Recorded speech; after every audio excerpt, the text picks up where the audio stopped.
परीक्ष्य लोकान् कर्मचितान् ब्राह्मणो निर्वेद मायान्।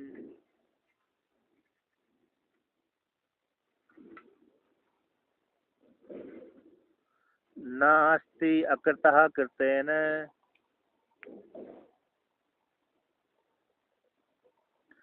तद विज्ञानार्थं स गुरुम् एव अभिगच्छेत्।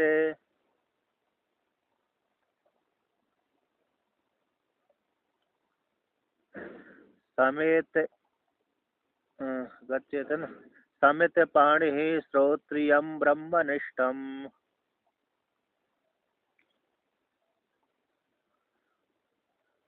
तो यहाँ पर श्रुति कहती है, ये प्रधान श्रुति है और सुंदर भी है। तो यहाँ पर कहते हैं परीक्ष लोकान कर्म चेतान ब्राह्मणों निर्वेदम आयात, यानी ब्राह्मण जान ले, परीक्षा कर ले, जो वैराग्य सीख तो करके थोड़ा संस्कार शास्त्रीय विधि का सेवन करता था, तो सेवन करते करते कुछ जगत से ऊब गया, तो उसी के विषय में कहते हैं, मतलब कुछ वैराग उसको हो गया, जगत के प्रति उपराम हो गया था बहुत है, तो उसमें थोड़ी आसक्ति आसक्ति बहुत सी आसक्ति समाप्त हो गई। अब परमात्मा की ओर जुड़ने की इच्छा कर रहा था, उसी के विषय में है। और जो परमात्मा के विषय में जुड़ने की इच्छा नहीं है, अतः रागी है, उसके लिए तो उपदेश तो है, लेकिन उसका जल्दी फायदा नहीं होता। किंतु जो कुछ बैरागी से हो गया है, यानी राग से रहित हो गया है, उसके लिए कहते हैं परीक्ष लोकान कर्म चितान, कहते कर्मों के द्वारा संचित की गए लोगों की परीक्षा कर लेना चाहिए। ऐसी परीक्षा करके जैसे लौकिक में और अलौकिक में, यानी पृथ्वी ये लोक में, यानी पृथ्वी लोक में और परलोक के भोगों को देख करके और कर्मों के द्वारा संचित किए गए धन आदि को देख करके। तो पहले लौकिक उदाहरण देते हैं, जैसे हमने अपने उपभोग के लिए गाड़ी धन पशु आदि का एकत्रित किए, तो कुछ साल के बाद 10 साल के बाद 20 साल के बाद शायद वो नष्ट हो जाते हैं।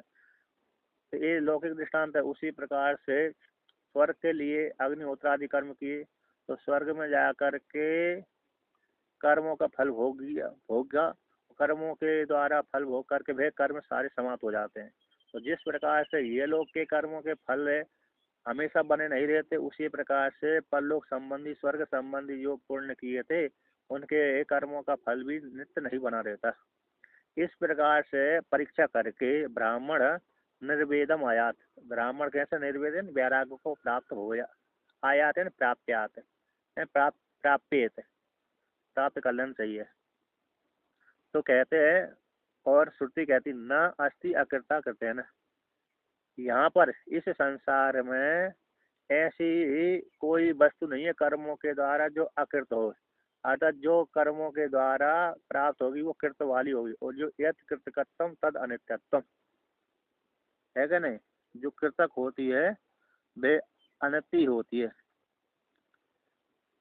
तो इस प्रकार से वो जो अकृत परमात्मा है वो कर्मों के द्वारा प्राप्त नहीं होता, वो तो वेदांत का श्रवण करके श्रवण मनन निध्यासन के माध्यम से लक्षित होता है, प्राप्त होता है, जाना जाता है। तो वह अकृत परमात्मा कृत के द्वारा प्राप्त नहीं होता, इसलिए अकृत ऐसी कोई इस लोक में कोई ऐसी वस्तु नहीं है जो अकृत हो। अतः कृत्य और कैसी परिच्छिन्न है, इसी हेतु से परिच्छिन्न होने के कारण कृत्य ऐसे कृत्य हुए कर्मों के द्वारा, किसके द्वारा, कृत्य हुए कर्मों के द्वारा और आयास होने वाले कर्मों के द्वारा वैराग्य को प्राप्त हो जाए, अर्थात उससे खिन्न होकर के, मतलब लौकिक जगत के कर्मों के द्वारा त्याग करके फिर देखा कि कर्मों के द्वारा जो भी फल प्राप्त हो रहा है वो विनाशी प्राप्त हो रहा है।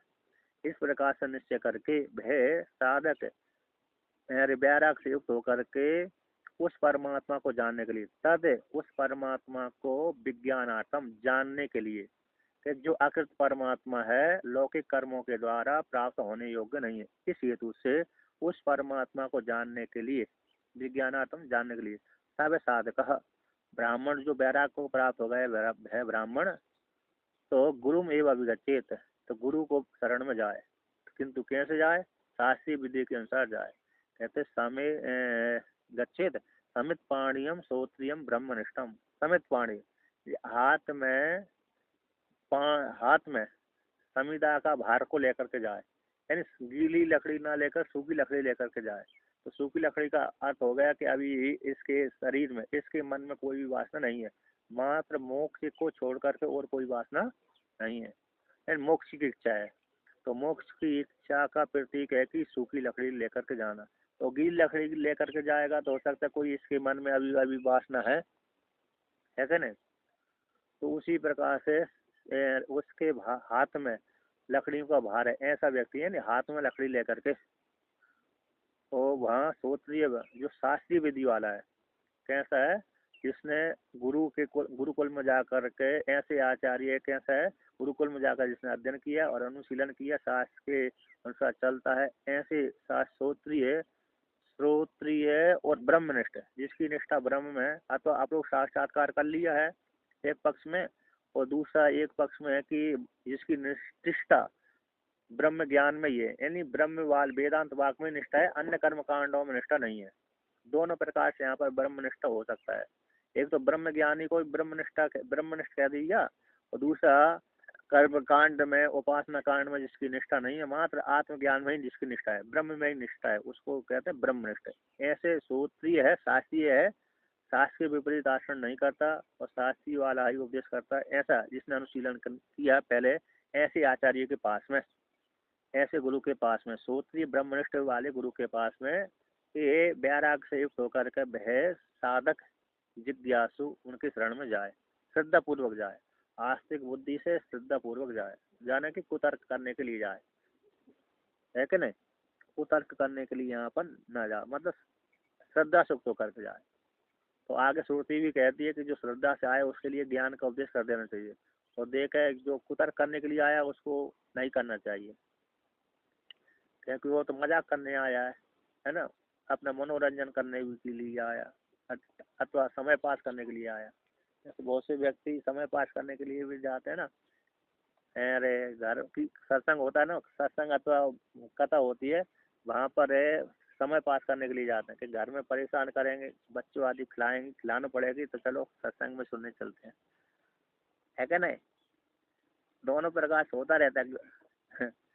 नहीं घर में रहेंगे तो कहेंगे, हाँ घर में रहेंगे तो कह दो, पत्नी कहेगी कि बच्चे को पिला लो, थोड़े उठा दो, इधर उठा दो, ये लिया वो लिया, बाजार से वो लिया, तो परेशान हो जाएंगे कहाँ लाएं। इससे वो अच्छा है कि सत्संग में चले जाते हैं तो कोई समस्या नहीं रहेगी। तो इस प्रकार से लोग अब प्रयोग करते हैं।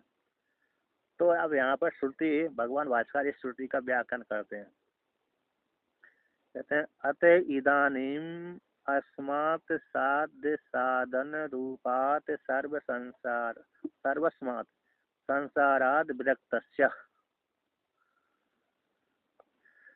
परस्याम विद्यायाम अधिकार प्रदर्शनार्थम इदम उच्यते परिच्छेते। कहते अत अनंतर वर्तमान काल में, इदानीम अर्थ शब्द का अर्थ कर इदानीम वर्तमान काल में, यानी और अर्थ शब्द का अनंतर अर्थ होता है, मंगलाचरण का भी वाचक होता है किंतु बीच में अनंतर का वाचक होता है। कहते हैं किसके अनंतर, कहते हैं कर्म कांड और उपासना कांड के बोध कराने के अनंतर वर्तमान काल में अस्मात् साध्य साधन, जो साध्य साधन के द्वारा साध्य हो गया ब्रह्मलोक आदि, स्वर्ग लोक पृथ्वी लोक से लेकर के ब्रह्मलोक पर्यंत तक साध्य हो गया, उस साधन हो गए कर्म कांड, यानी अग्निहोत्रम जुहियात, दन्ना मेजेता, स्वर्ग कामो अरे ददनाम जुहिता, स्वर्ग कामो ददनाम ददना जुएती, स्वर्ग कामी व्यक्ति दधि के द्वारा हवन करे। तो दधि यानी अग्नि में दूध की आहुति और दही की आहुति डालने से, दूध की आहुति से उसको स्वर्ग की प्राप्ति होती है। ददना स्वर्ग कामो ददना यजेत, ऐसी बात का तो श्रुति आती है। तो कहते हैं साध्य तो फल हो गया और साधन हो गया उनकी प्राप्ति का साधन मार्ग है। तो साध्य साधन रूप से इस संसार से, कहते सर्वस्मात है संपूर्ण संसार, यानी संसार से व्रक्त, जो व्रक्त हो गया ऐसे उसका, परस्याम विद्यायाम परमात्मा को बोध कराने वाली विद्या में, जो जो परमात्मा जगत को विषय न करने वाली है और कैसे जगत से छुटकारा दिलाने वाली और परमात्मा को बोध कराने वाली है, ऐसी परस्याम विद्या में अधिकार प्रदर्शनार्थम, अधिकार प्रदर्शन करने के लिए, कि इस विद्या का अधिकारी यही है, उसके लिए है मंत्र कहते हैं। इदम उच्यते, उसके लिए कहते हैं परीक्षेति। तो कहते हैं कौन सा मंत्र है, ये है परीक्षम परीक्ष यद एतद् ऋग्वेदादि अपर विद्या विषयम स्वाभाविक अविद्या काम कर्म दोषवत् पुरुष अनुष्ठेयम अविद्यादि दोषवंतम एव पुरुषम प्रति विहितत्वात् तद अनुष्ठान कार्यभूताश्च लोका ए दक्षिण उत्तर मार्ग लक्षण फलभूता ये च विहित विहिता करण प्रतिषेध अतिक्रम दोष साध्या नरक श्रेक प्रेत लक्षण तान एतान परीक्षे प्रत्यक्ष अनुमान उपमान आगमे ही सर्वथा यातात्मेन अवधार्य लोकान संसार गतिभूतान व्यक्तादि व्यक्तादि स्थावरांतान व्याकृत अव्याकृत लक्षणान बीजांकुर बद इतर इतर उत्पत्ति निमित्तान अनेकान अनेक अनर्थ सत सहस्र संकुलान कदली गर्भ वध आसारान माया मरीचि ओदक गंधर्व नर नगर आकार स्वप्न जल बुद्ध बुद्ध फैन समान प्रतिक्षण प्रदंसान पृष्ठतः कृत्वा अविद्या काम दोष प्रवर्तित कर्म चेतान धर्मा धर्म निर्वर्तितान इति एतत्। एक ही पंक्ति होगी आपके में। अच्छा यहाँ तक है, तो कहते हैं और भी यहीं तक।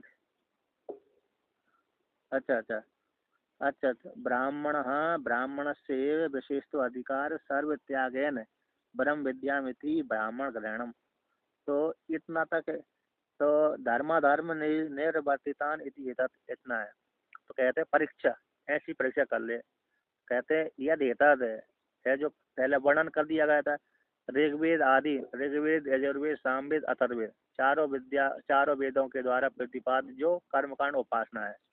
यद्यपि चारों वेदों के द्वारा उपनिषद भी आते हैं चारों वेदों में, किंतु वहाँ पर उपनिषद कैसे लिए गए हैं, मात्र पाठ के लिए गए हैं, विचार पूर्वक नहीं है। तो जहाँ पर विचार पूर्वक है उपनिषद, वही ही ब्रह्म विद्या कहलाती है। तो जैसे हम मेरे ब्राह्मण ब्राह्मण पढ़ने के लिए जाते हैं गुरुकुल में, तो वेद मात्र का उच्चारण सुनता है क्या नहीं, वेद मात्र सुनता है, अर्थ के द्वारा नहीं करता है, मतलब अर्थ का सेवन उधर नहीं करता। हाँ, पर बाद में यदि अर्थ का सेवन करता है तो दोबारा फिर पढ़ता है, तो आचार्य से पूछता है।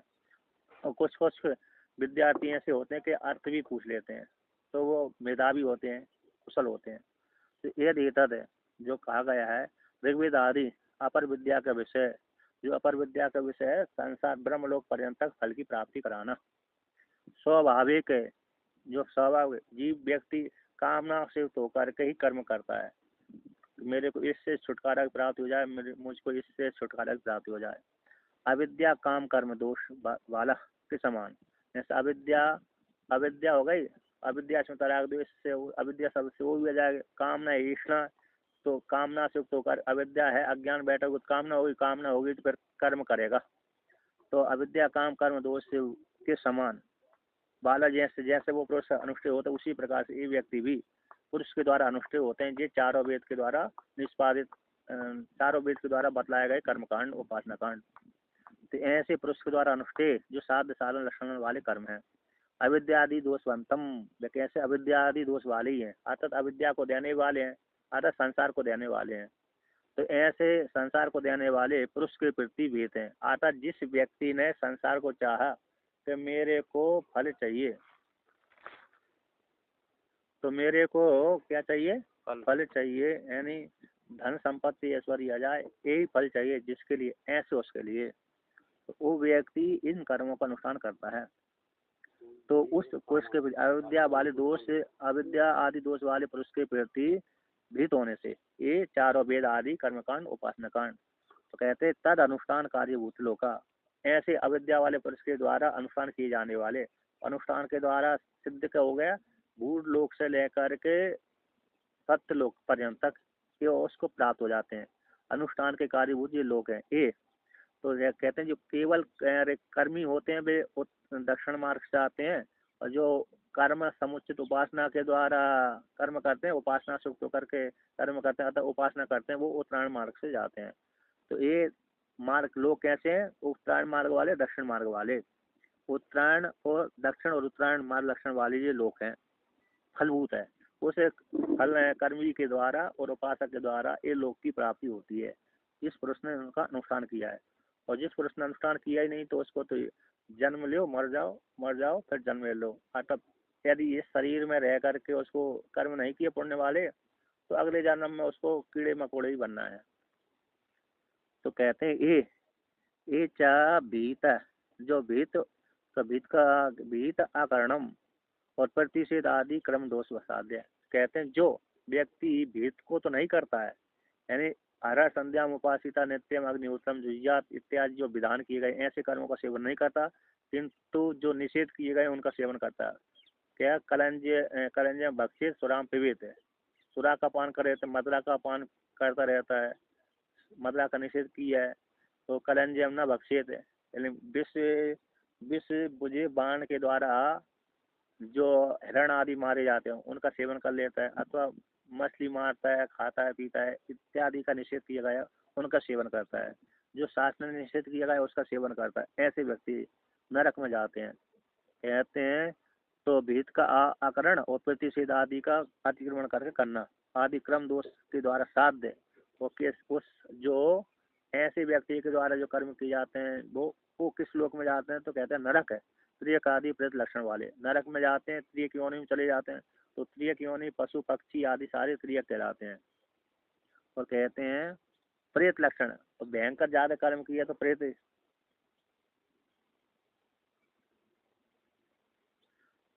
बहुत क्रूर कर्म करते हैं। सबसे पहले तो यमराज जी के वो एक है ना, यमराज जी के यहाँ पर कुंड बने हुए हैं, उसमें पकाए जाते हैं। उसमें पकाने के पश्चात भूंजे जाते हैं, जैसे हम कढ़ाई में तेल वाली कढ़ाई में पूड़ी भूनते हैं ना, उसी प्रकार से सबसे पहले यमराज जी के यहाँ पर ऐसी बड़ी बड़ी कढ़ाई रखी है, कुंड रखे हैं, उसमें पानी खोलता रहता है अथवा तेल खोलता रहता है, उसमें पका दिए जाते हैं।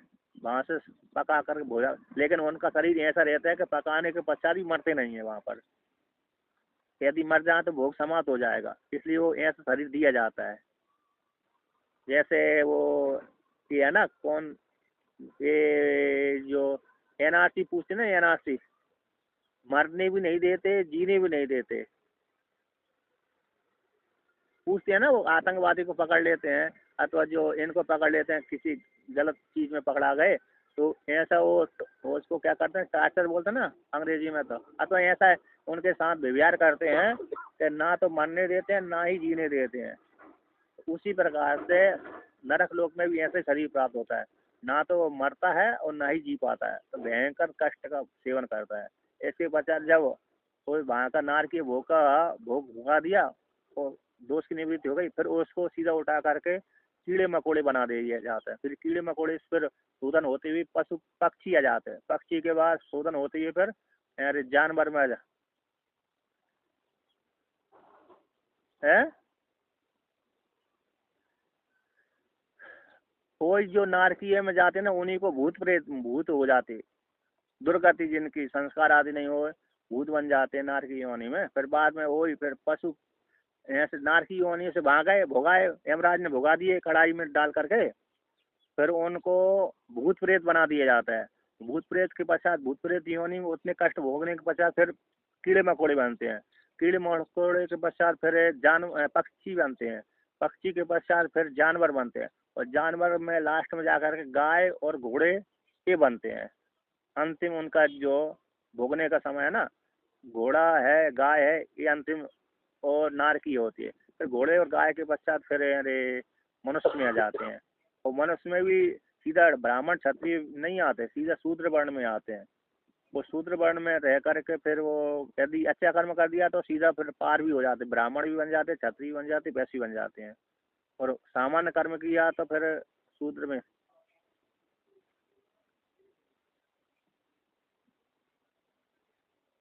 नहीं मतलब ऐसा ऐसा वहाँ पर वर्णन किया है। एक क्योंकि व्यास भगवान ने एक कीड़े के ऊपर है, अरे कीड़े के ऊपर है ना कृपा करी थी। तो उसने तो सबसे पहले वो कीड़ा देखा, कीड़ा मर भाग रहा था राजा की सवारी देख करके। तो व्यास भगवान ने कहा क्यों भाग रहे हो? कि महाराज और राजा की सवारी आ रही, वो उसकी सवारी के नीचे आकर तो चल जाऊंगा, मर जाऊंगा। कि तुम तो किनार की योनि में पड़े हुए हो, तो क्यों डर रहे हो? कि यदि मैं मर जाऊंगा तो इससे नीचे और योनि खराब है, उसमें जाना पड़ेगी, इसलिए मैं डर के मार भाग रहा हूँ, अपना शरीर बचा रहा हूँ। तो व्यास भगवान ने उसके ऊपर कृपा कर दी कि तुम मर जाओ, अगली योनि में तुमको शूद्र की देता हूँ। तो उन्होंने अगली योनि उसको कीड़े को शूद्र दे दिया। तो शूद्र में रहकर शूद्र योनि दे करके वो शूद्र योनि में जब पैदा हुआ वो, तो भाई व्यास जी का शिष्य बना। तो व्यास जी ने कहा तुम ऐसे ऐसे कर्म करो। तो फिर उसने उसी प्रकार से कर्म किए, तो फिर अगला योनि उसको व्यास जी की कृपा से वैश्य की प्राप्त हुई। तो वैश्य के कर्म के अनुसार उस वैश्य धर्म वैश्य वर्ण के अनुसार उसने कर्म किया। तो अगला जन्म फिर मरने के पश्चात फिर क्षत्रिय योनि उसको प्राप्त हुई। तो क्षत्रिय के पश्चात क्षत्रिय योनि में जैसा कर्म होता उसी प्रकार से उसने कर्म किए वर्ण के अनुसार। फिर व्यास जी की तब भी व्यास जी का शिष्य रहा। इसके पश्चात फिर क्षत्रिय योनि समाप्त होने मरने के पश्चात अगली योनि उसको ब्राह्मण की प्राप्त हुई। तो ब्राह्मण की योनि में ही व्यास जी का शिष्य बना, स्मृति बनी रही। तो वही जैमिनी आचार्य बने ब्राह्मण की योनि में। उन्हीं की जो शिष्य जैमिनी आचार्य है ना, वही शायद कीड़े के ऊपर कृपा करने के कारण जैमिनी आचार्य किया है। वो जैमिनी आचार्य ब्रह्म ज्ञानी कहलाए, जो पूर्व मीमांसा की रचना करी।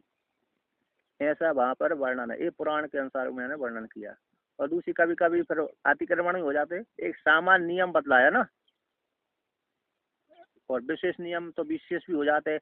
पक्षी से भी मनुष्य बन जाते हैं। अब किसी पक्षी ने गंगा जी में स्नान कर लिया, नर्मदा जी में स्नान कर लिया, भगवान शिव जी की अरे परिक्रमा लगा दी, तो भाई पक्षी अगले जन्म में राजा ही बन गया।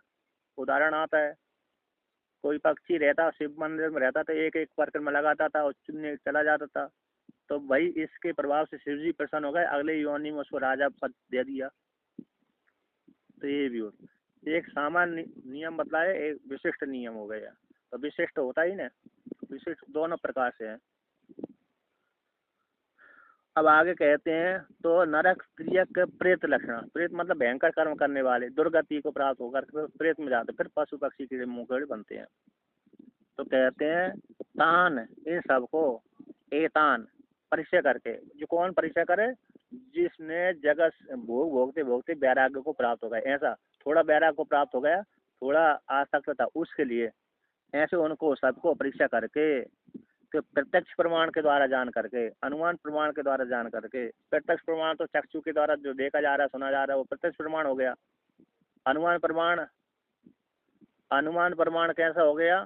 तो पर्वत तो भन्यमान धूमत्वात है, जैसे पर्वत बनने वाला है तो धूम रूप लिंग को देख करके, जैसे है पर्वत के पीछे धुआं उठ रहा है, तो धुआं उठ रहा है, तो वहां पर धुआं उठ रहा है तो धुआं को देख करके जान लिया जाता है अग्नि नीचे जल रही। तो अग्नि जहाँ पर जल रही वहां पर मनुष्य आदि कोई हो गए।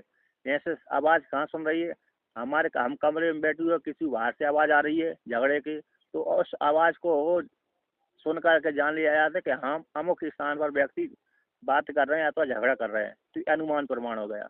जैसे सन्यासी 10-15 सन्यासी जा रहे हैं इकट्ठे 11 बजे, तो जान लिया जाता है कि सन्यासी जा रहे हैं तो कहीं ना कहीं भोजन करने ही जा रहे होंगे, है ना। तो ये अनुमान प्रमाण हो।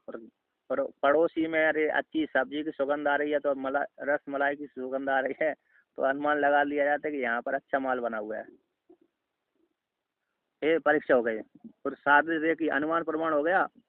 उपमान प्रमाण, उपमान प्रमाण तो उपमान कैसे कहते हैं? ऐसे अरे नील गावे गो नीलगम, हाँ हाँ, सादृश है। जैसे नील गवाए बत गाय, गाय कैसी है? किसी ने पूछा नील नील गाय कैसी होती है? गाय के जैसी है। तो थोड़े उसमें ए लक्षण रहते हैं कि गाय के जैसी नील गाय होती है। तो गाय को आकृति देख लिया उस व्यक्ति ने, तो जंगल में गाय का इस आकृति वाली होती है, तो उसी जैसे आकृति वाला को एक पिंड देखा उसको, तो वहां पर देख ली कि हाँ ये नील गाय है, ऐसी ऐसी लक्षण वाली है। तो ये सादृश्य को लेकर थोड़ा भेद, सादृश्य मतलब पूरा पूरा उस नहीं, पूरा पूरा हो तो वो सादृश्य नहीं होगा। तो थोड़ा सा अंश, थोड़ा सा अरे कमी रहती है ना। थोड़ी कमी रहती है, थोड़ी पूर्ति रहती है। आधे अंग उसके समान रहते हैं, आधे से थोड़े 75% तो समान रहते हैं, 25% उसके समान नहीं रहते, तो उसको सादृश्य बोल दिया जाता है। तो गाय के जैसी नील गाय होती है, गोवत नील गाय, है ना। इस प्रकार से वर्णन कर देते हैं, तो ये उपमान प्रमाण होता है। ऐसे जुड़वा भाई होते हैं ना, तो जुड़वा भाई एक जुड़वे को देख लिया, एक भाई को देख लिया, दूसरे भाई का अनुमान हो जाता है, उपमान हो जाता है कि अमुक भाई भी इसी जैसा रंग रूप वाला है। तो ये हो गए। और आगम प्रमाण तो यही हो गया, वेद है, उपनिषद, आप्तवाक्य। आप्तवाक्य भी आगम कहलाता है, और उपनिषद वेद भी आते हैं। अब वेद है, स्मृति है, पुराण है, ये आगम की कोटि में जाते हैं। वेद, पुराण, स्मृति और महापुरुषों के वाक्य, जो झूठ नहीं बोलता, तो जो झूठ बोलता है वो आगम में नहीं आता है। अब दो आते आगम है, आप है। इस प्रकार से इनके द्वारा परिचय करके सभी सर्वथा सभी प्रकार से यातात्म्य अवधारण, यातात्म्यन यातात्म्यन यातात्म्यन अवधार्य। याता यथा यथा भाव को बोलते हैं यातात्म्य, यथा यथा भाव को याथात्म्य बोलते हैं। यथा यथा भाव जो जैसा है वैसा ही है। इस प्रकार से यथात्म भाव को जान करके, निश्चय करके, अवधार्य निश्चय करके कहते हैं लोकान। किसके निश्चय करके? तो लोकों की, यानी कैसे लोगों की? संसार के गतिभूत लोगों की, कि ये संसार की गति, संसार को प्राप्त होने वाले लोग की गति क्या है, कि नित्य रहते हैं कि कुछ काल तक रहते हैं, हमेशा बने रहते हैं। हमने कर्मों के द्वारा संचित की गई लोग क्या नित्य बने रहते हैं कि नहीं रहते, अथवा हमने जो घर बनाया है वो हमेशा बना रहेगा कि नहीं रहेगा। इस प्रकार से निश्चय करके प्रत्यक्ष प्रमाण, अनुमान प्रमाण, उपमान प्रमाण, आगम प्रमाण के द्वारा। तो संसार लोक कौन का? संसार गतिभूत लोगों को। और कहते हैं व्यक्त, व्यक्त यानी देखना, और अव्यक्त यानी जो नहीं दिख रहा है। स्वर्ग लोक हमको नहीं देखता, किंतु शास्त्र द्वारा जाना जाता है। तो व्यक्त आदि से लेकर के अन्य तक, स्थावर पर्यंत तक लोगों को, साध साधन लक्षण वाले संसार की गति भूत वाले लोगों को कहते व्याकृत। व्याकृत यानी देखना, व्यक्त यानी देखना भी, और व्याकृत यानी भी देखना होता है। तो और अव्याकृत यानी न देखना, यानी स्वर्ग आदि व्याकृत नहीं है, मतलब स्वर्ग आदि व्याकृत तो है, हमारी दृष्टि में नहीं है, किंतु शास्त्र दृष्टि में है। हमारी दृष्टि में तो हमको जब मरने के पश्चात ही जाएंगे, अथवा अरे जो व्यक्ति योगी होता है वो देख लिया वो चला जाता है। जैसे सतयुग में राजा चले जाते थे, है ना, और योगी चले जाते थे, किंतु कलयुग में ना तो कोई राजा जा पाता है, ना कोई योग, मतलब योगी तो चला जाएगा, योगी होगा वो चला जाएगा, किंतु अन्य व्यक्ति, सामान्य व्यक्ति नहीं जा सकते। सतयुग में भी सामान्य व्यक्ति नहीं जाते थे, किंतु तपस्या वाले व्यक्ति जा पाते थे। तो स्वर्ग लोग हमको नहीं देखता, बड़ा सूक्ष्म है और दूर है, इसलिए नहीं दिखता। तो अव्याकृत बोल दिया, अथवा जो व्याकृत नहीं है, हमारे सामने नहीं है, वो भी दोनों आ जाते हैं। तो व्याकृत अव्याकृत लक्षण वाले उस लोगों को, संसार गतिभूत लोगों को कहते हैं बीज अंकुर के समान। जैसे बीज से अंकुर होता है, अंकुर से बीज होता है। कर्म से अरे लोग बनते, लोग के भोगने के लिए फिर कर्म करते हैं। कहते हैं कमाते क्यों? कि भोगने के लिए। कमाते क्यों हैं? भोगने के लिए। भोग क्यों करते हो? कमाने के लिए, है कि नहीं। किसी ने पूछा कि तुम कमाते क्यों? कि भोगने के लिए। तो भोग क्यों करते हो? अच्छा, कमा लिया तो इकट्ठे रखे रखे रखे रहना चाहिए, तो भोग नहीं करना चाहिए। नहीं, भोग नहीं करेंगे तो कमाएंगे क्या? तो कमाना भी भोग के लिए, भोग भी कमाने के लिए, एक दूसरे के लिए, है ना। तो उसी प्रकार से बीज, बीज से अंकुर होता है, अंकुर से बीज होता है। बीज से अंकुर हुआ, अंकुर वृक्ष बना, वृक्ष से पर बीज पैदा हुआ के समान। इतरेतर उत्पत्ति निमित्त, एक दूसरे कर्म से संसार बना, संसार से फिर कर्म बना, संसार कर्म से शरीर प्राप्त हुई, और शरीर से फिर कर्म बना। तो इतरेतर एक दूसरे की उत्पत्ति के निमित्त वाले लोगों को परीक्षा करके अनेक कैसे कैसे जो कर्म है, कर्मों के माध्यम से प्राप्त होने वाले लोग आदि है। अनेक अनर्थ, अनेक अनर्थ, अनेक बोल दिया बहुत, गिनती नहीं है, अनर्थ है समुदाय। यहाँ पर सत बोल दिया, 100, और 100 में 1000, 100 है 1000 उपलक्षण हो गए। अनेक अनर्थों के समुदाय है, यानी बहुत से हैं। तो संकुल बोलते हैं समुदाय को, सैकड़ों, हजारों।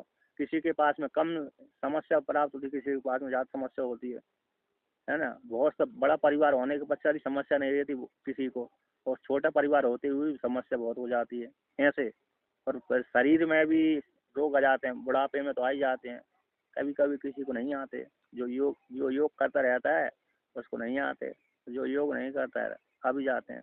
तो बिना योग वाले को भी बिना योग वाले को नहीं आते, कभी कभी योग वाले को भी आ जाते हैं।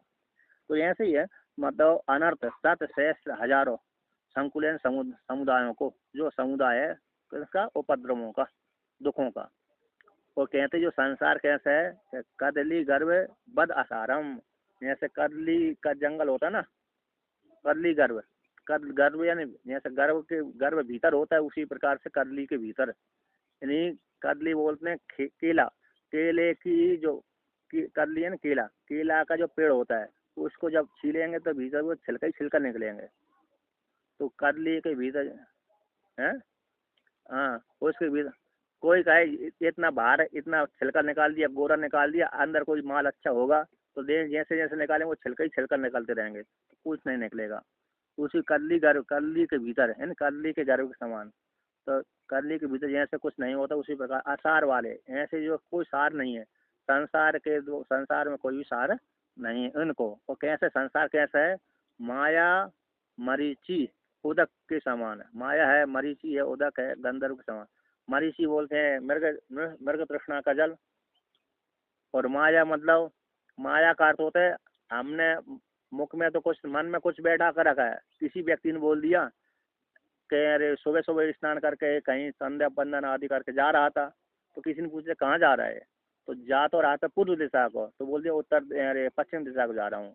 तो अंदर तो कुछ और है और बाहर कुछ और बोल दिया, उसको बोलते हैं माया। मरीची मतलब यही हो गया, मरीची उदक है, मृग तृष्णा का जल। गंधर्व नगर, तो गंधर्व नगर तो अभी बादल अच्छे होते हैं तो गंधर्व नगर बन जाता है, जब हवा चल गई तो गंधर्व नगर समाप्त हो जाता है। हवा का चलने के कारण यदि बादल अच्छी आ गए तो कभी हाथी बन जाता है, दिख जाता है, कभी कुछ दिख जाता है, कभी कुछ दिख जाता है। तो गंधर्व नगर के समान आकार वाले। और स्वप्नवत, तो स्वप्न में दिखते हुए भी संसार नहीं देता है ना। यदि भी स्वप्न जीव भोगता है, भोगता तो नहीं, वासना दृश्य मात्र होता है, किंतु वहाँ पर बड़ा विस्तार पूर्वक संसार दिखता है, फिर भी जागृत होने पर वो नहीं देता। तो स्वप्न के समान है संसार। और जल बुद्ध बोध है, तो जल में जो बुद्ध बोध होता है फैन होता है, जैसे फैन एक देर के लिए, एक क्षण के लिए दिख जाते हैं, ऊपर से डालने पर जल में, जल के ऊपर जल डालेंगे ऊपर से, नीचे वाले जल में फैन बन जाते हैं, बुद्ध बुद्ध हो जाते हैं, तो थोड़े क्षण के लिए बने रहते हैं, फिर बाद में नष्ट हो जाते हैं। ऐसे जल बुद्ध बुद्ध फैन के समान। कहते प्रति क्षण ध्वंसान, जो सारे लोग कैसे हो प्रति क्षण नष्ट होते रहते हैं, हमारा शरीर प्रति क्षण नष्ट होता रहता है। ऐसे इन सबको पृष्ठता करवा, पीछे करके, हटा करके, यानी त्याग करके। कहते अविद्या, अब यहाँ पर इतना है, इनसे बैराग करके, इनमें परीक्षा करके, इनको पीछे हटा करके, त्याग करके, उपेक्षा करके।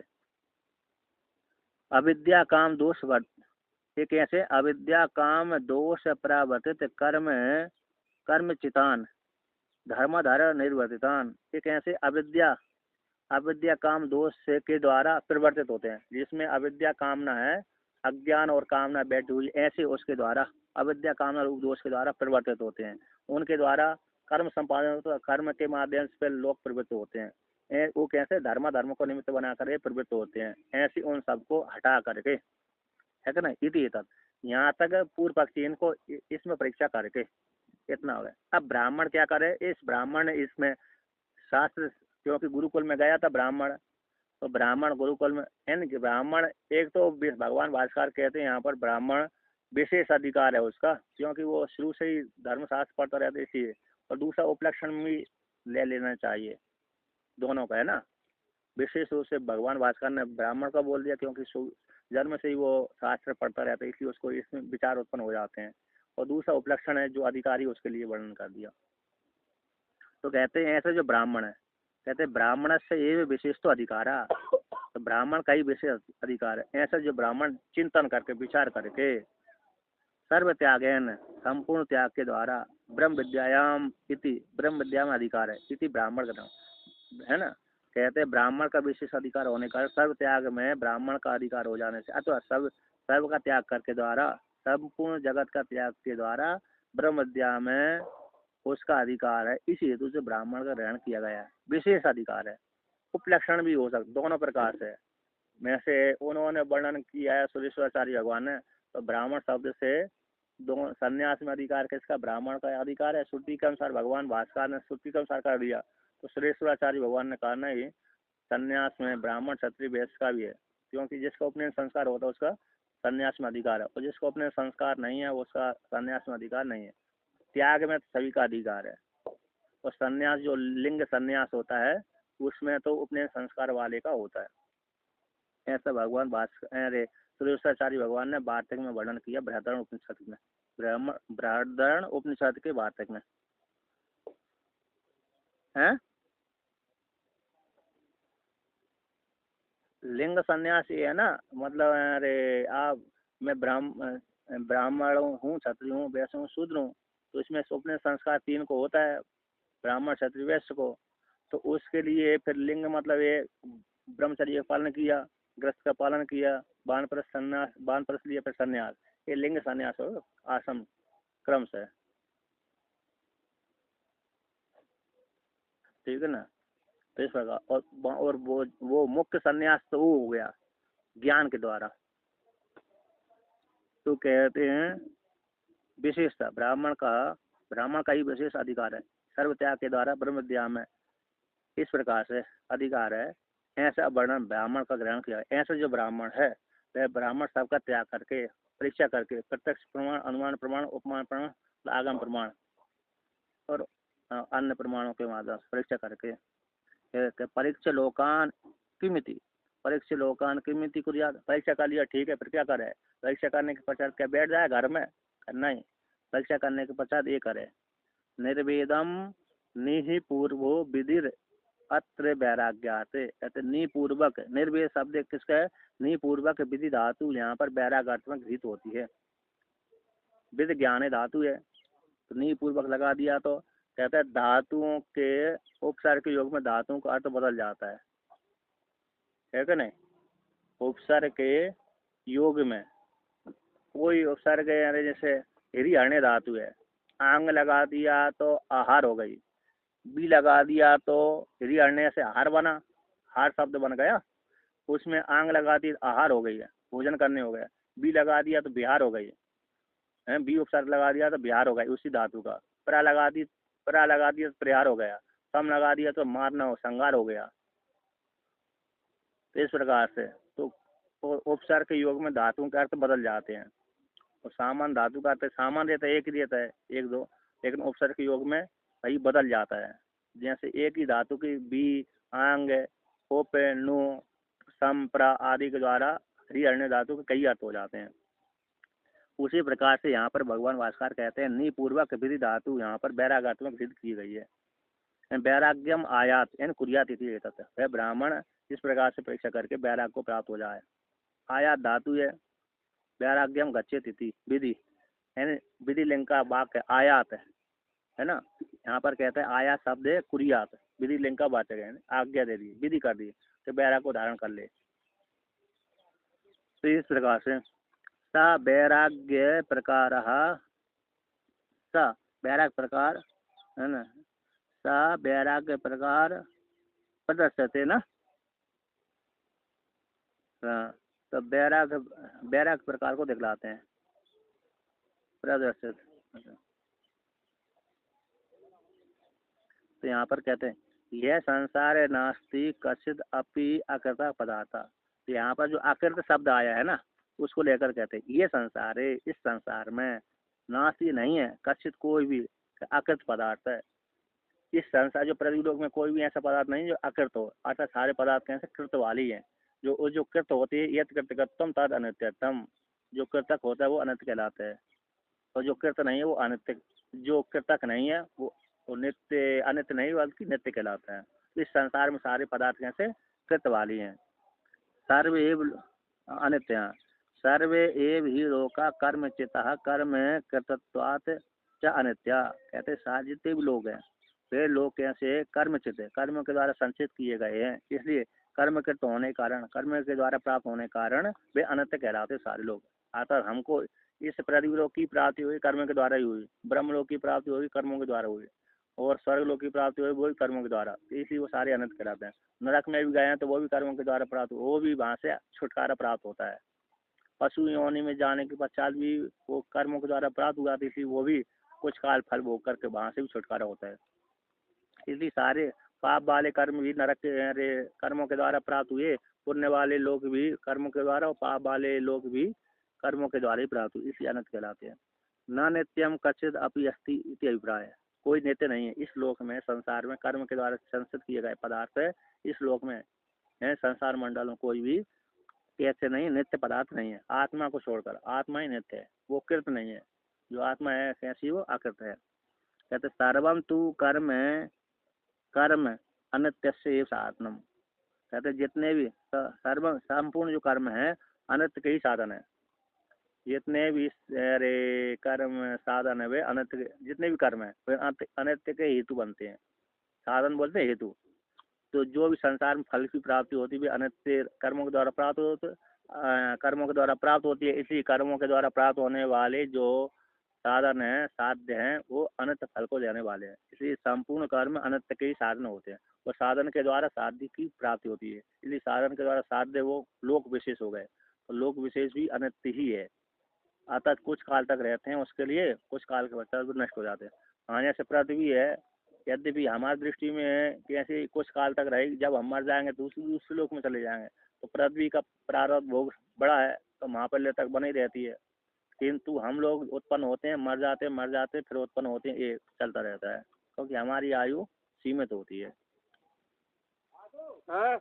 तो कहते यस्मात् चतुर्विधम एव ही सर्वम कर्म कार्यम उत्पाद्यम आप्यम संस्कार्य है ना विकार्यम वा, कहते इस प्रकार से चतुर्विधम 4 प्रकार के कर्म होते हैं और कर्मों के द्वारा 4 प्रकार की फल की प्राप्ति होती है। संपूर्ण कर्म है 4 प्रकार के होते हैं। कर्म कार्य कर्म रूप जो कार्य है वे 4 प्रकार के होते हैं। तो कौन कौन से हैं? उत्पाद्य जो कर्म एक हो गया, आप दूसरा हो गया, संस्कार तीसरा हो गया, विकार्य चौथा हो गया। ठीक है ना। उस उत्पाद की उत्पत्ति, आप के आपती, संस्कार का संस्कृति और विकार का विकृति, ये फल हो जाते हैं।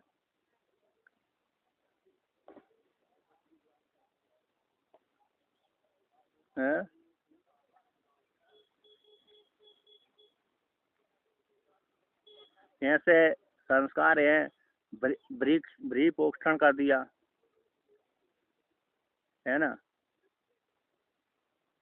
उत्पादन उत्पाद का तो उत्पत्ति रूप फल होता है। तो स्वर्ग रूप फल की प्राप्ति उत्पत्ति हो गई ना, कर्मों के द्वारा स्वर्ग उत्पत्ति रूप फल की प्राप्ति हो गई। उसका विशेष वर्णन उसका आ नहीं रहा। उत्पाद ऐसे संस्कार ये तो प्रेक्षण हो गया, और ब्री आदि है उसका संस्कार विकारी होते हैं। आप पे प्राप्त होता है, इसका एक एक लक्षण आता है। लक्षण मतलब टीका में भी नहीं, टीका में नहीं दिया होगा तो उसका थोड़ा विश्व कम है, मतलब विस्मृति में, मतलब विशेष स्मृति नहीं बन रही उसकी, मुख्य प्रधान लक्षण है ना। तो ये तो कहते हैं न अतः परम कर्मणो विशेषो अस्ति, इससे परम है आगे श्रेष्ठ कर्म है विशेष न अस्ति, इससे आगे नहीं पर बोलते श्रेष्ठ कर्म का विशेष न अस्ति नहीं है। इन कर्मों का द्वारा प्राप्त होने वाले 4 ही फल होते हैं, उत्पत्ति, आपत्ति, संस्कृति और विकृति, ये 4 ही फल होते हैं इन कर्मों के द्वारा। इन कर्मों में इससे बढ़कर और विशेष कोई नहीं है। तो और कैसा हूँ कि हम चा ब्राह्मण ऐसा निश्चय करता है, हम चा नित्यन अमृतेन अवहन कूटस्थेन अश्लेन दुर्वेण अर्थन अर्थी, मैं नित्य रूप से, अमृत रूप से, अवय रूप से, कूटस्थ रूप से, असल रूप से, दुर्रूप से, अर्थ के द्वारा, अर्थ रूप से ब्रह्म रूप अर्थ के द्वारा अर्थी हूँ और मैं नित्य हूँ। न तद विपरीत, इससे विपरीत वाला मैं नहीं हूँ, अनित्य नहीं हूँ और मृत नहीं हूँ, भय वाला नहीं हो, अकूटस्थ वाला नहीं हो, चल वाला नहीं हो, अधुर वाला नहीं हो, अनर्थ वाला नहीं हो। इस प्रकार से अतः किम कहते अतः किम कृतेन कर्मणा आयास बहुलेन अनर्थ साधनेन इति एवं निर्विण्णो अभ्यम शिवम अकृतम नित्यम पदम यत्तद् विज्ञानार्थम विशेषेण अधिगमार्थम सह निर्विण्णो ब्राह्मणो गुरुम एव आचार्यम समदमादि संपन्नम अभिगच्छेत। तो यहाँ पर कहते हैं अतः इसी तो किम कृतेन क्या करें, किम क्या कृतेन कर्म किस कर्म के द्वारा, जो कर्म कैसे हैं आयास बहुल, जो भी कर्म होते हैं आयास बहुल वाले कर्म होते हैं, उन कर्मों के द्वारा वो कैसे अनर्थ साधन अनर्थ साधन वाले हैं। तो ऐसे अनर्थ साधन वाले कर्मों को लेकर हम क्या करेंगे, इति एवं इस प्रकार से निर्विण्ण हो, यानी निर्विण्ण खिन्न हो गया, खिन्न होकर के कर्मों के द्वारा खिन्न होकर के अभयम जो अभय पद है, शिव है जो अकृत है, ऐसे नित्य पद को ये तद उस नित्य पद को विज्ञानार्थम जानने के लिए, तो विज्ञानार्थ का कहती है विशेषण विशेष रूप से अधिगमार्थम अधिगम करने के लिए सब है, यानी जगत के प्रति वैराग्य वाला, जगत के प्रति वैराग्य वाला। खिन्न भी आता होता है, निर्विण्ण खिन्न भी होता है, और निर्विण्ण वैराग्य वाला, यानी जगत से खिन्न हो गया, जगत से खिन्न हो गया और वैराग्य वाला हो गया, ऐसा वैराग्य वाला वो ब्राह्मण है। गुरु में एवं अभिगच्छेत, गुरु को यानी गुरु में आचार्यम आचार्य की शरण में जाए। तो कैसे आचार्य की शरण में जाए, कहते समदमादि संपन्नम अभिगच्छेत, समदम आदि संपन्न से आचार्य की शरण में अभिगच्छित जाना चाहिए। कहते हैं हाँ सम षट संपद समदम तितिक्षा उपरति समाधान षट संपत्ति है। ऐसे आचार्य के पास में भी, क्योंकि संपन्नम है ना, तो गुरु का विशेषण है आचार्य। आचार्य कैसे समदमादि संपन्न से आचार्य को अभिगच्छित, ब्राह्मण अभिगच्छित करता है, ब्राह्मण जाना चाहिए, ऐसे आचार्य शरण में जाना चाहिए। शास्त्रज्ञोपि स्वतंत्रेण ब्रह्म ज्ञान अन्वेषण न कुर्यात् इति एतत् गुरुम एव इति गुरुम एव इति अवधारण पर कहते यद्यपि व्यक्ति ज्ञानी है, जो मेरे कौन है शिष्य है, मतलब सामान्य व्यक्ति है, शास्त्रज्ञ होता हुआ भी, तो शास्त्रज्ञ होते हुए स्वतंत्र रूप से ब्रह्म ज्ञान का अन्वेषण नहीं करना चाहिए। इसी हेतु से श्रुति विशेष रूप से जोर लगा कहती है गुरुम एव अभिगच्छेत, गुरु के साथ एव कार्य का जो निर्धारण किया गया है ना, तो गुरु के ही शरण में जा करके ज्ञान अर्जन करना चाहिए। कहते शास्त्रज्ञ तो है पर गुरु के शरण में क्यों जाए, करना है क्या, कभी कभी कहते संप्रदाय के द्वारा ज्ञान नहीं हुआ तो उल्टा ही सोच लेगा। तो गीता में वर्णन किया है कि गीता में कि बहुत सारे शास्त्रों का वेदता है व्यक्ति, किंतु परंपरा से नहीं पढ़ा, संप्रदाय वेद नहीं है, तो ऐसा व्यक्ति संपूर्ण शास्त्रों को ज्ञाता होने पर भी परंपरा के द्वारा न पढ़ने के कारण उस व्यक्ति को मूर्ख के समान उपेक्षा कर देना चाहिए। ऐसे गीता के भाष्य में वर्णन किया भगवान भास्कर ने। इसी हेतु से यहाँ पर वर्णन करते हैं शास्त्रज्ञ होता हुआ भी व्यक्ति है ना, मनुष्य ब्राह्मण आदि स्वतंत्र रूप से ब्रह्म ज्ञान का अन्वेषण नहीं करना चाहिए उसको। इसी हेतु से गुरुम एव ऐसा श्रुति ने वाक्य का निर्धारण किया। गुरु को गुरुम एव ये शब्द दिया गया है निर्धारण करने के लिए, गुरु की शरण में जाकर के ही क्या करना चाहिए, अन्वेषण करना चाहिए ब्रह्म का। नहीं तो हो सकता है शास्त्रज्ञ तो है उल्टा ही समझ ले, कभी कभी पूरा तात्पर्य न जान पाए, इसी हेतु से। ठीक है कि नहीं। कहते रमण महर्षि तो नहीं गए कि उन्होंने पूर्व गुरु बनाए थे, है क्या नहीं, पूर्व के गुरु है प्रारब्ध भोग से था, इस प्रकार से उन्होंने भी गुरु स्वप्न में गुरु तो बना ही लिए थे। ठीक है नहीं, इस प्रकार से वहां पर आता है।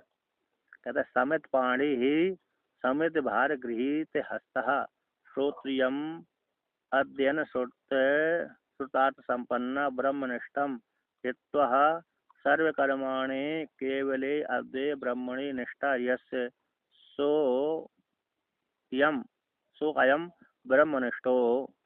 कहते हैं समित पाणी, हाथ में समिता पाणी यानी हाथ, समित पाणी, तो समित बाहर गृहित हस्ता, समिताओं के बाहर से गृहित जो हस्ते हैं, यानी हाथों में जिसके संविदा रखी हुई है। ऐसा वह शिष्य कैसे? श्रोत्रियम, श्रोत्रिय आचार्य के पास में, अध्ययन श्रुतार्थ संपन्न अथवा, हाँ कहते अध्ययन श्रुत अर्थ से संपन्न ऐसे श्रोत्रिय ब्राह्मण के पास में, ब्रह्मनिष्ठम कहते ब्रह्मनिष्ठम का अर्थ कहती है यत्वा सर्वकर्माणि, सारे कर्मों को त्याग करके, केवल अद्वैत ब्रह्मणि, केवल अद्वैत ब्रह्म में निष्ठा ऐसे जिसकी है, ऐसे आचार्य की शरण में जाए, ऐसे ब्रह्मनिष्ठ को, सो उसको बोलते हैं यह ब्रह्मनिष्ठ वाला है।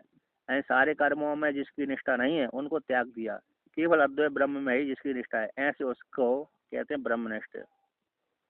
तो उदाहरण दिया, कहते हैं अरे जप निष्ठ तपनिष्ठ इत्यादि बात, जैसे जप निष्ठ वाला होता है, तपनिष्ठ वाला होता है। जप वाला अन्य कर्मों को त्याग कर देता, मात्र जप ही करता रहता है। वो तपनिष्ठ वाला जैसे अन्य तपों को, अन्य उपासना आदि को त्याग करते, सीधा तपस्या ही करता रहता है।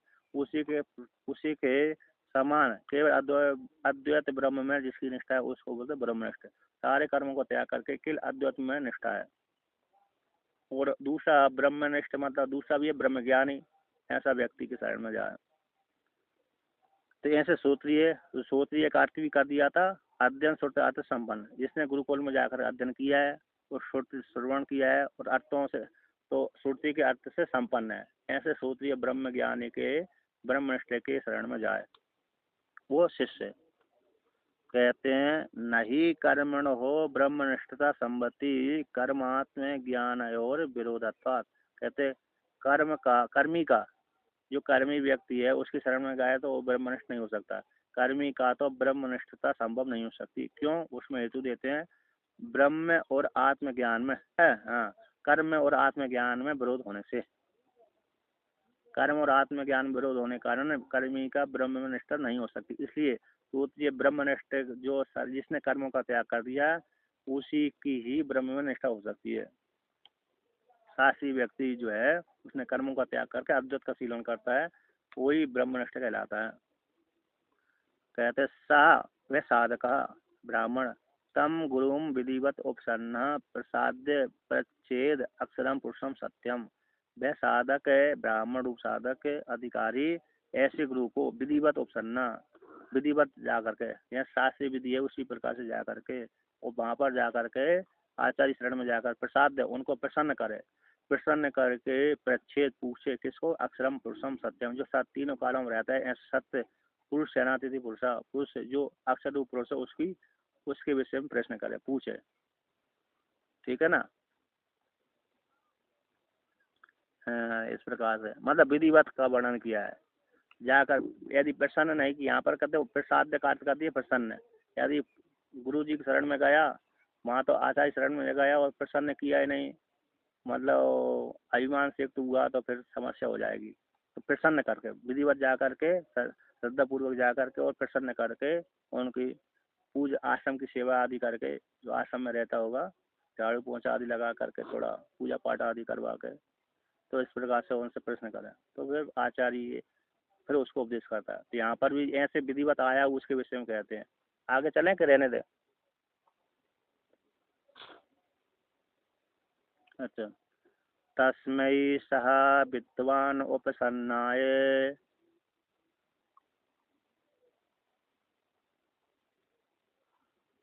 सम्यक प्रशांत चित्ताय समान्विताय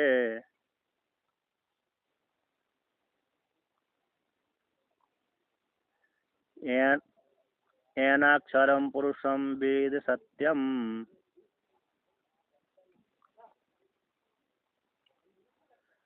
प्रोवाच ताम तत्वतो ब्रह्म विद्याम।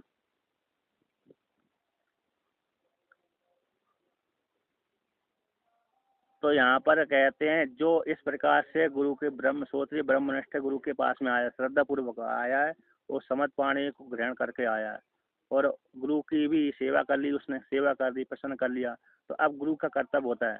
कहते हैं तस्में उस शिष्य के लिए सब विद्वान रूप आचार्य है उपसन्नाय, जो शरण में आया हुआ है, जो शरण में आया हुआ है, सम्यक प्रशांत चित्ताय, तो यहाँ पर जो माइक थोड़ा बंद कर लीजिए, सेवक जी, सेवक शरण। हाँ, तो कहते हैं सम्यक प्रशांत चित्ताय, सम्यक प्रशांत चित्त है। और उसका मन कैसा, मन चित्त मतलब अंतःकरण शांत हो गया और समान बिताए, सम से युक्त है, सम दम उपरति श्रद्धा समाधान से युक्त है, षठ संपत्ति से संपन्न, ऐसे उसके लिए सब विद्वान रूप आचार्य ब्रह्मनिष्ठ है। एन ब्रह्म विद्या के द्वारा, जिस ब्रह्म विद्या के द्वारा अक्षरम पुरुषम वेदा, उस अक्षर रूप ब्रह्म पुरुष को जान लिया जाता है। जिस विद्या, एन का अर्थ है विद्या, जिस परा विद्या के द्वारा अक्षर रूप पुरुष को जान लिया जाता है, ऐसे उस सत्य रूप ब्रह्म का प्रवाचय उपदेश करें। तत् ताम, उस ब्रह्म विद्या को, ताम का अर्थ कर दियो, ताम ब्रह्म विद्या, उस ब्रह्म विद्या को तत्व रूप से उस शिष्य के लिए उपदेश करे, अर्थात उसकी उपेक्षा न करे। जो श्रद्धा से आया है, पूछने के लिए आया है, तो आचार्य का कर्तव्य है कि उसको श्रद्धा पूर्वक आने वाले शिष्य को तत्व रूप से ब्रह्म विद्या रूप तत्व का उपदेश करे, अर्थात उसकी उपेक्षा न करे। ये आचार्य के प्रति नियम है। अतः जो शरण में आया है, विद्या ग्रहण करने के लिए आया है, उसकी आचार्य उपेक्षा नहीं करना चाहिए। यदि श्रद्धा से आया है, कोई अश्रद्धालु है तो उपेक्षा कर सकता है, किंतु श्रद्धा से आया है, वो अधिकारी है, तो आचार्य कर्तव्य बनता है उसको उपदेश कर देना चाहिए, उसकी उपेक्षा नहीं करना चाहिए, है कि नहीं। तो आगे चले, तो कहते हैं, देखिए पूरा कर देते हैं ना, ठीक है। कहते तस्मै सा विद्वान गुरु ब्रह्म विद उपसन्नाय उपगताय, तस्मै उस शिष्य के लिए, सब विद्वान है ना, गुरु जो गुरु है, ब्रह्मवेत्ता गुरु है, उसके पास में उपसन्नाय नजदीक में, उपगताय जो गया हुआ है, ऐसे शिष्य के लिए सम्यक यथा शास्त्र इति, सम्यक जैसे शास्त्र वर्णन करता है कि इस प्रकार शरण में जाना चाहिए शिष्य को, उसी प्रकार से आया, ऐसे उस शिष्य के लिए प्रशांत चित्ताय उपरत दर्पादि दोषाय, उपरत दर्पादि दोषाय, प्रशांत चित्ताय का अर्थ कर दिया, उपरत हो गए हैं दर्प आदि दोष, घमंड आदि है ना, घमंड आदि जो दोष होते हैं, आदि से और होगी चंचलता आदि समाप्त है, दर्प घमंड आदि चंचलता आदि जिसके शांत हो गए, ऐसे प्रशांत चित्त वाले के लिए समन्विता यानी बाह्य इंद्रिय उपकरण युक्त है, बाह्य इंद्रिय से उपराम को प्राप्त हो गए, ऐसे युक्त के लिए, तो आत्मा में ही लगा लिया है अंतकरण जिसने, ऐसे उसके लिए, शिष्य के लिए सर्वतो वृत्ता है, सर्वता का अर्थ कर दिए वृत्ता है, सभी प्रकार से विरक्त हो गया, अब उसको कोई कामना नहीं, जगत संबंधी कोई कामना नहीं है, बस आत्मा की कामना है, ऐसे उसके लिए येन विज्ञान या विद्या च परया अक्षरम अदृश्यम इत्यादि ही अशेषणम इत्यादि विशेषणम तदेव अक्षरम पुरुष शब्दवाच्यम पूर्णत्वात् पुरीशेनाच्च सत्यम तदेव परमार्थ स्वभाव्याद अव्यय अक्षरम च अक्षरणाद अक्षत्वात् अक्षयत्वाच्च वेद विजानाति ताम ब्रह्म विद्याम तत्तो यथावत प्रोवाच प्रब्रूयात इत्यर्थ। कहते हैं जिस विज्ञान के द्वारा, पराय विद्या के द्वारा, या विद्या पर, जिस पर विद्या के द्वारा, तो पहला वर्णन कर दिया अक्षरम अदृश्यम, जो अक्षर है अदृश्य है, अदृश्य है, अस्तुण है, अरसु है ना, पहले जो मंत्र आया ना,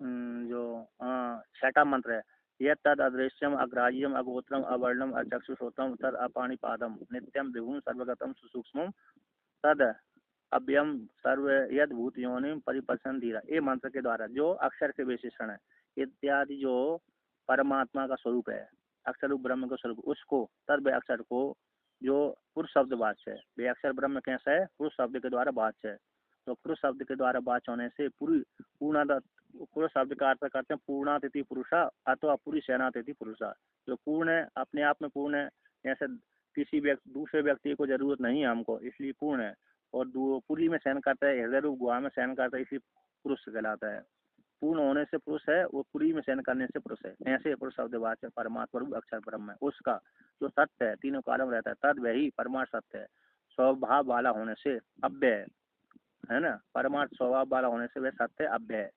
अक्षरम न, अक्षर का अर्थ करते हैं शरण न होने से, इसलिए अक्षर कहलाता है, अक्षत होने से, व्रण आदि नहीं है इसलिए अक्षत है, क्षय कभी भी नहीं होता है, घाव आदि नहीं होते, व्रण अक्षत यानी घाव होते हैं, ना क्षति अक्षत, तो घाव आदि नहीं होते उसको अक्षत बोलते हैं, अक्षय कभी भी क्षय नहीं होता है ना, टूट फूटता नहीं है, उसको अक्षय बोलते हैं, ऐसे उस परमात्मा को वेदन बिजानाती जान लेता है ब्रह्म विद्या के द्वारा, ताम ब्रह्म विदाम उस ब्रह्म विद्या, उस ब्रह्म जिस अक्षर के द्वारा विद्या के द्वारा जान लिया जाता है, ऐसे उस ब्रह्म विद्या को तत्व तो यथावत प्रभुवाचा प्रभुया, तत्व रूप से जैसी विद्या शास्त्र में वर्णन किए उसी प्रकार से उस शिष्य को आचार्य उपदेश करे, उपदेश प्रभु उपदेश करे।